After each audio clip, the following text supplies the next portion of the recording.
Hello, my name is Jonathan Dixon, and I would like to take this time to go on a brief reflection of my personal ideals and motivations toward becoming a professional counselor.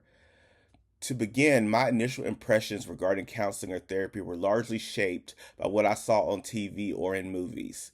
Growing up, I was not aware of any family or friends who sought mental health counseling or engaged in any mental health treatments. It wasn't until my early 20s, when I was in college, when I started having my own mental health challenges and a friend recommended that I try counseling. I spent almost a year in therapy and have experienced the stress of trying to find the right counselor or the right counseling environment. The right fit for me was ultimately a counselor who made every effort to see the world through my lens and helped me to come to terms with past trauma and make a plan for succeeding in life and reaching my goals. My own experiences in counseling have now shaped my current views on counseling and the counseling profession, but I am now learning there is much more to counseling and it's not just another job, but a true life passion. My current ideas or views on counseling is that it is a safe space where clients can share and work through their perceived realities and struggles without fear of judgment or shame. It does not offer a quick fix or provide an opportunity for a counselor to provide a definitive solution to solve their problems. To me, counseling facilitates healing through the process of genuine and honest dialogue while leading the client to formulate strategies to lead a mentally healthy life. My passion for counseling really started to take shape about 8 years ago. I joined a new church and got involved in their youth ministry. And I spent a lot of times with kids from ninth through 12th grade who were just going through their own life struggles, dealing with relationships, family issues, issues with each other. And I got to take the time to mentor and build bonds. And through that experience, I really developed a passion for wanting to help people succeed in life. And so that is where my passion for counseling was truly ignited. And I will insert a picture here of the group of guys that I got to work with for 4 years. Now those guys have left the youth ministry and they're now adults and they have their own families and their own lives, and I'm still in contact with a lot of them, and I get to see how the bonds that we built have carried over into their adult lives. And that is something that I truly want to see for the future for people that I work with in the counseling profession. My reactions to the material that we've covered so far in this course have been really eye opening. I was not expecting so much of the material to be focused around multicultural themes or social justice or privilege or oppression, and that stuff has been great. I really think that there are so many ways that we can improve upon dealing with other people of diverse backgrounds. So that aspect of the course and the material has been definitely eye-opening, and I've taken a lot from it and things that I hope to be cognizant of in the future when I have my own counseling practice. Going through counseling myself, I had my own ideas of what the counselor client relationship looks like. Reading the course material and doing the quizzes and assignments, I've learned a lot more of what a true counselor client relationship should be like and about transference and just trying to develop a healthy bond with boundaries.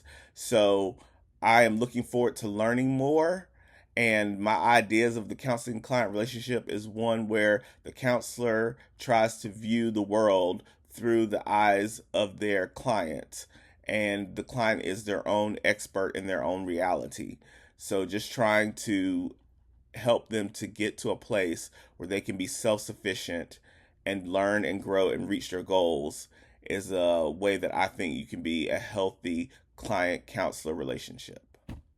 So far in the course, there have been many practices and theories that have piqued my interest, but I believe cognitive behavioral therapy is a great counseling theory because it is practical, goal oriented, and backed by extensive research. As a CBT counselor, what excites me is I would get to wear many hats. I would get to be a teacher, a coach, a role model, a confidence builder, a cheerleader, and a motivator.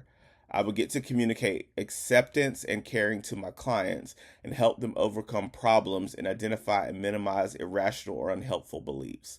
So, right now, CBT stands out to me as a really great contender for the type of counseling practice I would want to do. I always find it difficult to describe areas where I excel or I have strengths, but I believe I have the ability to connect well with others and maintain a non judgmental, compassionate approach in doing so. My personal experiences with overcoming my own struggles through therapy, working with diverse groups, and volunteering in different environments have shaped my desire to help individuals who feel marginalized or misunderstood. I believe my ability to be patient, empathetic, and compassionate makes me well suited to the demands of the counseling profession. I currently work at the University of North Carolina at Greensboro doing client facing technical support. I work with clients with varying degrees of educational and technical backgrounds, and that has greatly honed my skills in observation, consultation, problem solving, critical thinking, active listening, and communicating. And these are all qualities that I think are necessary in the field of counseling. There are areas where I feel I can improve. I need to take the time and effort to be more multicultural and socially justice minded. I'm so turned off by the news and current events that sometimes I ignore what's going on in the world to protect my own sense of peace and sanity. I also feel like I can work on and learn more about compartmentalizing my emotions. This is the thing that worries me the most about the counseling profession. Sometimes my empathy overwhelms me, and at points I can feel emotionally drained or tired. So that's something that I am concerned about. There are many ways I can work toward becoming a culturally competent counselor, but I thought of 5 ways. I can engage in ongoing self reflection, I can seek out cultural education, make sure I practice cultural humility, looking for ways to advocate for social justice, and building relationships with diverse communities. So, those are 5 top ways that I can work on becoming a culturally competent counselor. There are 2 professional counseling organizations that I would like to join or get involved with, and that is the American Counseling Association, or the ACA, and also the American Mental Health Counselors National Association. So this wraps up my digital reflection. Thank you for taking the time to watch this video, and I hope you got to learn a little bit about me and why I'm passionate about joining the profession of counseling, and I look forward to learning a lot more. Thank you.